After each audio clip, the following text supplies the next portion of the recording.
Pre board का असली paper लाओ, असली पेपर लाओ, यही यही कमेंट केवल आ रहा था। तो मैं लेकर के आया हूं आपके लिए प्री बोर्ड परीक्षा 2026 के लिए आपका साइंस सब्जेक्ट का क्लास 10th का एक मॉडल क्वेश्चन पेपर। ठीक है, इस चीज़ का ध्यान रखना कि हम इससे तैयारी कर रहे हैं और आपने जो पढ़ रखा है उसको पूरा रिवीजन करके जाना है। और इस पेपर को ना हल्के में लेने वाला बच्चा बाद में पछताने वाला है, ये गारंटी मेरी है। अभी लिख करके ले लो, क्योंकि देखो इसमें से बहुत सारे क्वेश्चन आपके पेपर में आने वाले हैं, एजिटेज आने वाले हैं। ठीक है, ये वीडियो आपको कंप्लीटली देख करके जाना है। और देखो मैं टोटल सॉल्यूशन जो साइंस का पेपर है आपका हिंदी एंड इंग्लिश दोनों वर्जन में आने वाला है, और किस किस प्रकार के क्वेश्चन आपके रहने वाले हैं मैं पूरे टोटली सॉल्यूशन के साथ बताने वाला हूं। तो विश्वास करके ये वीडियो देखो एंड सारे क्वेश्चन रेडी करके जाना।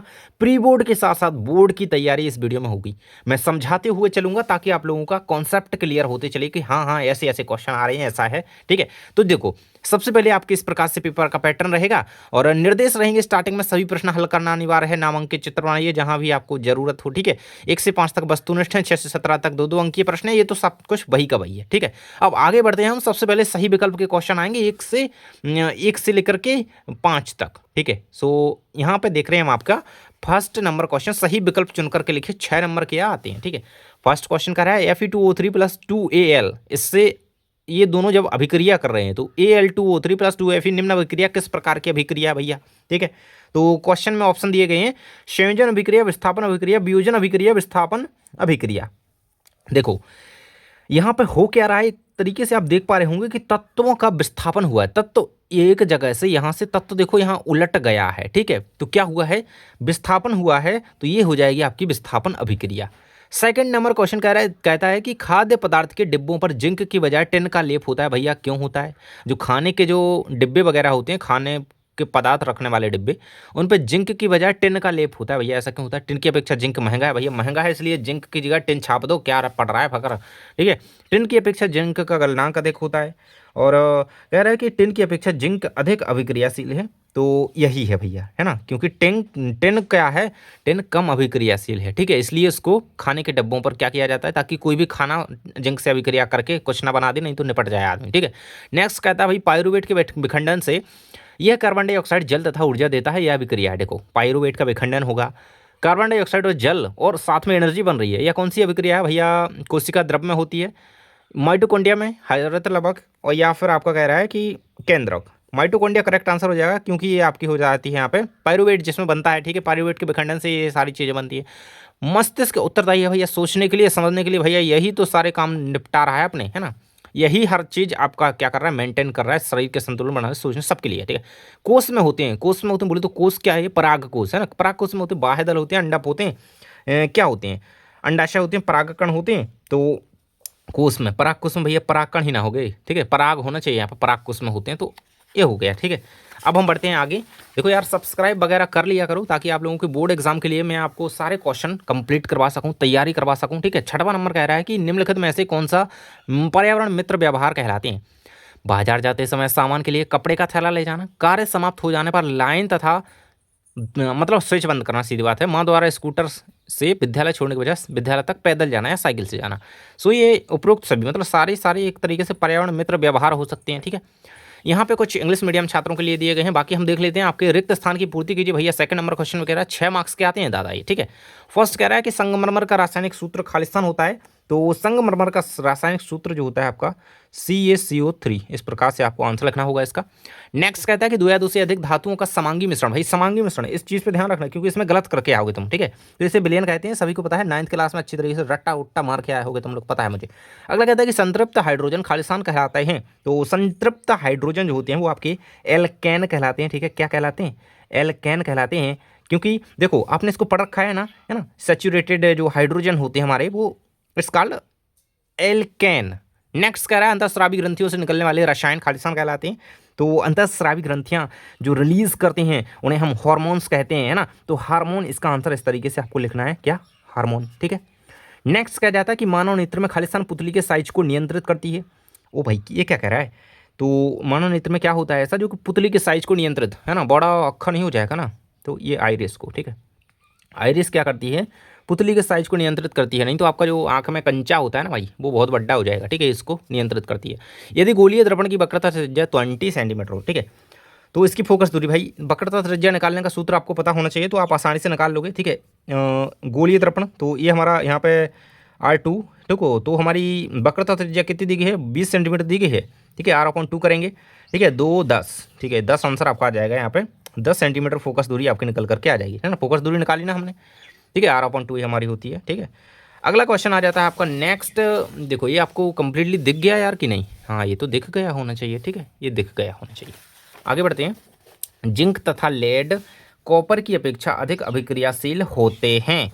सो ये आपका क्या हो जाएगा भाई, ये तो बिल्कुल आपका कॉपर की अपेक्षा अधिक, ठीक है, बिल्कुल सही है, सही है, सत्य लगा दोगे, ठीक है। नेक्स्ट कह रहा है कि बायोगैस एवं संपीड़ित प्राकृतिक गैस, जैसे सीएनजी कहते हैं, कंप्रेस्ड नेचुरल गैस, ये बहुत ज़्यादा इंपॉर्टेंट क्वेश्चन है, ऑब्जेक्ट बनता है, का प्रमुख घटक एथेन है। नहीं भाई ये गलत है, क्योंकि इसका प्रमुख घटक एथेन नहीं है, इसका प्रमुख घटक जो होता है मेथेन होता है, ठीक है। अगला क्वेश्चन आ जाता है, वृक्क की संरचनात्मक इकाई नेफ्रॉन है। बिल्कुल सत्य है, बिल्कुल से सत्य है भाई, अटल सत्य है ये तो। सभी अनैच्छिक क्रियाएं पश्चिम मस्तिष्क में स्थित मेड्यूला द्वारा नियंत्रित होती हैं, तो इसको आपको बिल्कुल से सही लगा देना है, जो कि आपका सत्य हो जाएगा। नेक्स्ट कह रहा है भाई, विद्युत धारा मापने के लिए वोल्टमीटर का प्रयोग किया जाता है, तो ये असत्य हो जाएगा, ठीक है, क्योंकि विद्युत धारा के लिए वोल्टमीटर का उपयोग नहीं किया जाता है। आप लोग कमेंट सेक्शन बताएं जल्दी से, विद्युत धारा के मापन के लिए किस मीटर का उपयोग किया जाता है, ठीक है। प्रिज्म द्वारा बैगनी रंग का विचलन सबसे अधिक होता है, तो बैगनी, बैजानी, हपीनाला, सबसे पहले बैजानी आता है, बैगनी आता है, ठीक है। बैजानी हपीनाला याद है ना, बैगनी जामुनी, ठीक है, हरा नीला पीला, तो इसी प्रकार से सही जोड़ियाँ मैचिंग भाई। फर्स्ट कह रहा है टमाटर भाई, टमाटर बड़े मजेदार, ठीक है। टमाटर में कौन सा अम्ल होता है आपका, तो टमाटर में हमारा ऑक्सैलिक एसिड होता है। फर्स्ट नंबर की जोड़ी मिल जाएगी टमाटर से, ठीक है, सी से मिल जाएगी, ये रहेगी यहाँ पे, ठीक है। सामान्य रक्तदाब हमारा 120/80 होता है, ठीक है, ये रहेगा, एंड ये यहाँ पे रहेगा, ठीक है। नेक्स्ट कहता है भाई पादप हार्मोन, जो कि साइटोकाइनिन, जिब्रेलिन, ऑक्सिन वगैरह होती हैं, तो साइटोकाइनिन है यहाँ पे, तो हमने लगा दिया साइटोकाइनिन पे। विद्युत धारा का चुंबकीय प्रभाव, ओ तो ये ऑस्टेड स्नेल का नियम, ठीक है। विद्युत धारा का चुंबकीय प्रभाव, तो हाँ ये यहाँ पर जाएगा स्नेल के नियम से, ठीक है। अनुवांशिक पदार्थ हमारा डीएनए होता है, तो डीएनए की ओर चलें भाई डीएनए की ओर। अपवर्तन, तो ये हमारा ऑस्टेड, ठीक है, ये रहेगा। इस प्रकार से आपको इसको कंप्लीट करना होगा, ठीक है। शायद मिस्टेक हुई है, ये यहाँ पे 4th नंबर का ऑस्टेड है, एंड ये लास्ट का स्नेल का नियम अपवर्तन का, यही तो कन्फ्यूजन लग रहा था, ठीक है। 6वें का ये हो जाएगा, 5वें का बिल्कुल सही है, ठीक है। तो इस प्रकार से ये हो जाती है हमारी कंप्लीट, एंड हम बढ़ते हैं आपके अगले क्वेश्चन की ओर। 5 नंबर में कह रहा है, एक शब्द वाक्य में उत्तर लिखिए। फर्स्ट कह रहा है COCl2 यौगिक का प्रचलित नाम क्या है, ब्रंजक चूर्ण भैया, इसको तो याद होना ही चाहिए यार, ठीक है। ब्रंजक चूर्ण इसका प्रचलित नाम है। रुधिर प्लेटलेट्स का एक कार्य लिखिए, रक्त का थक्का बनाने में कार्य होती है, ठीक है। रक्त का थक्का, ठीक है, थक्का बनाने में सहायक लिख दोगे, बनाने में इसका कार्य है, ठीक है, ठीक है। वंशागत लक्षण का एक उदाहरण लिखिए। वंशागत लक्षण क्या हो सकते हैं, देखो जैसे बालों का रंग, आँखों का रंग, ठीक है, तुम्हारे मम्मी पापा की आँखें जिस कलर की हैं जैसे, तो उसी कलर की बच्चों की, तो उसी प्रकार से हो जाता है। वंशागत लक्षण के उदाहरण आँखों का रंग या बालों का रंग लिख सकते हो, ठीक है। आँखों का रंग या बालों का रंग, ठीक है, या बालों, आप समझ गए ना आगे क्या है। विद्युत बल्ब के तंतुओं को बनाने के लिए किस धातु का यूज़ किया जाता है। विद्युत बल्ब की बात करिए, उसके तंतु की, जो उसमें फिलामेंट वगैरह लगा होता है ना, तो उसके लिए टंगस्टन धातु का यूज़ किया जाता है, ठीक है। टंगस्टन, इस तरीके से आपको आंसर लिखना होगा। टंगस्टन एक प्रकार की धातु होती है ना, ये रहेगा आंसर। नेक्स्ट है, विद्युत परिपथ में लघुपतन या अतिभरण से बचाव के लिए कौन सी युक्ति का भाई, फ्यूज़, ठीक है, फ्यूज़ इसका आंसर है, फ्यूज का यूज़ किया जाता है, ठीक है।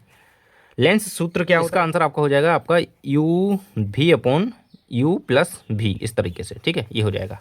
आगे बढ़ लेते हैं हम, आपके आगे के क्वेश्चन आ जाते हैं यहाँ से 6वें नंबर के प्रश्न से आगे के क्वेश्चन आ जाते हैं। वही कह रहा है कि धातु के साथ, ठीक है, धातु के साथ अभिक्रिया होने पर कौन सी गैस निकलती है, इस गैस की उपस्थिति में जांच कीजिए, ठीक है, क्या बताना है आपको, ठीक है।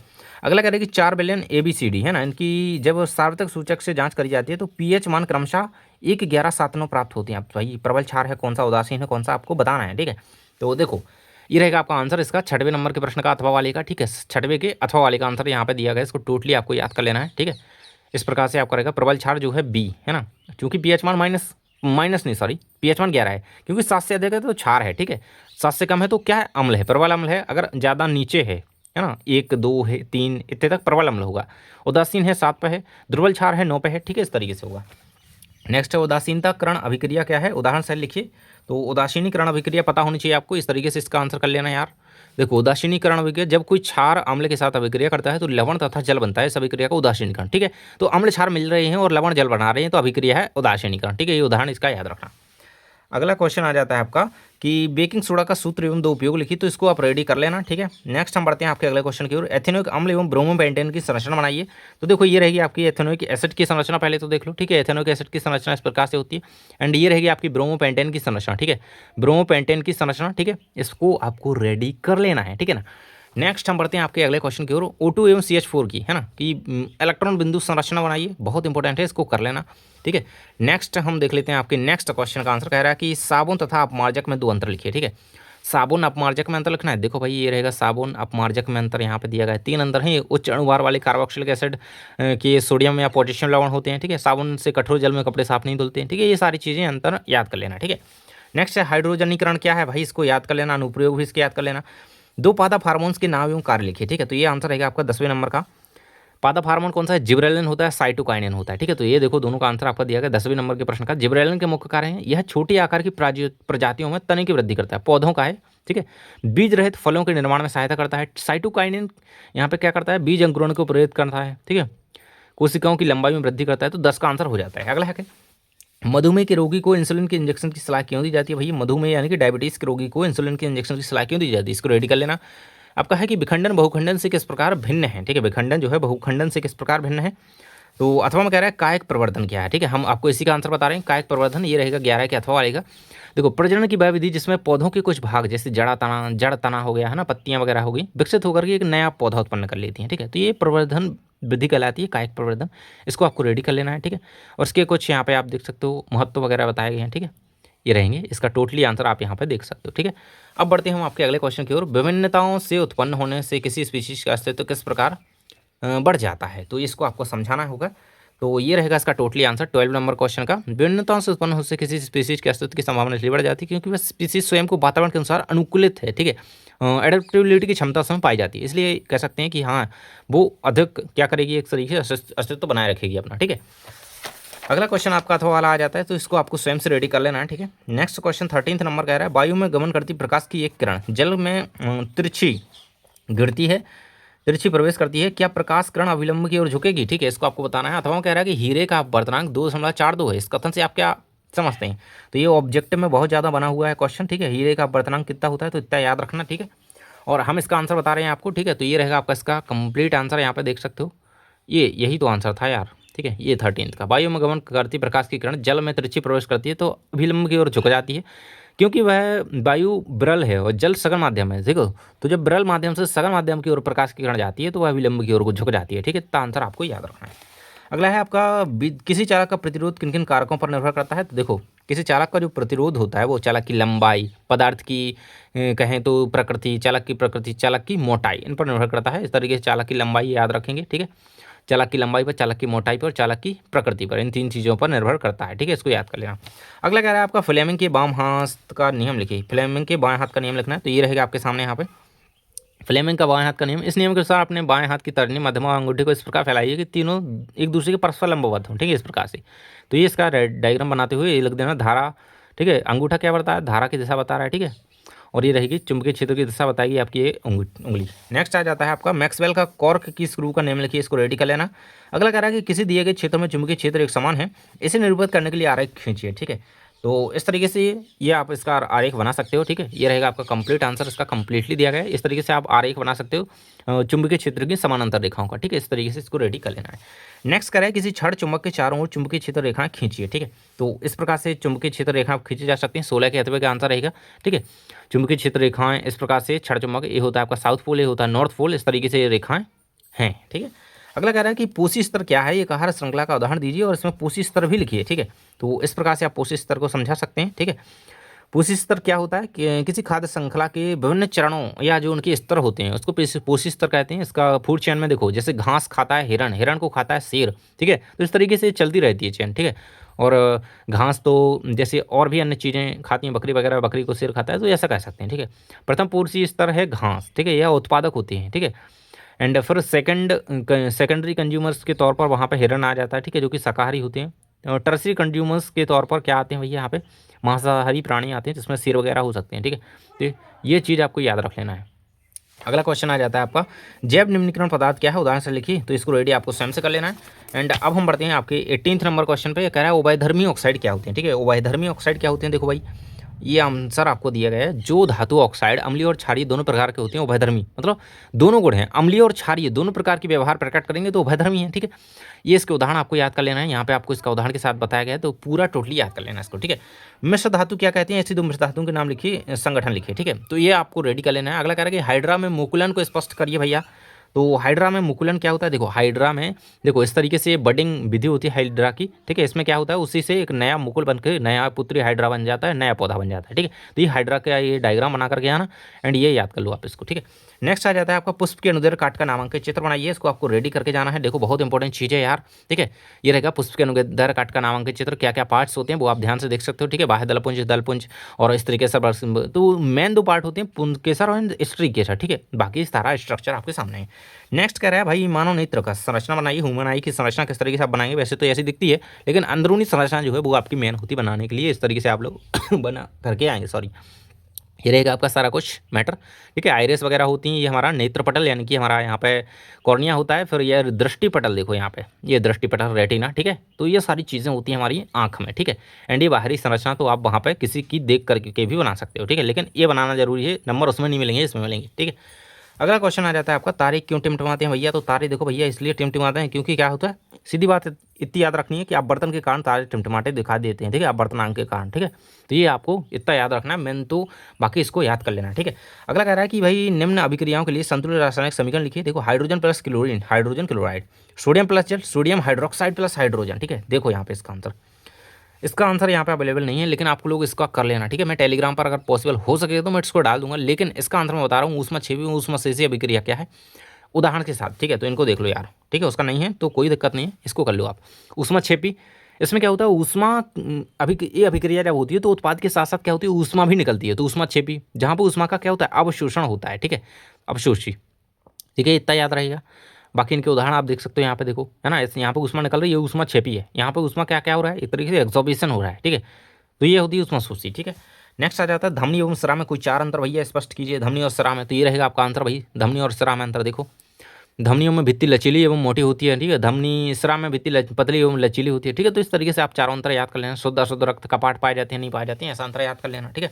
वायवी एवं अवायवी यानी कि जो आपका श्वसन होता है भैया, ऑक्सी और अनॉक्सी श्वसन में अंतर याद करना है, बहुत काम आएगा आपको आगे तक के लिए, ठीक है। तो ये याद कर ही लो अच्छे से, ये रहेगा आपका टोटली आंसर इसका, ठीक है।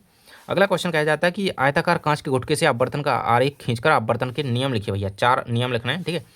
तो कांच की पट्टी में आवर्तन के नियम किस तरीके से आप लिख सकते हो, ठीक है। ये रहेगा इसका आंसर, ठीक है, यहाँ पे, ठीक है। पास विस्थापन को समझाते हुए और यहाँ पे इसका टोटली आंसर कंप्लीट आपको कर देना, ठीक है। इसका डायग्राम भी यहाँ पे मैं बता देता हूँ, इस तरीके से आप बनाएंगे कांच के आयताकार गुटके के लिए, ठीक है।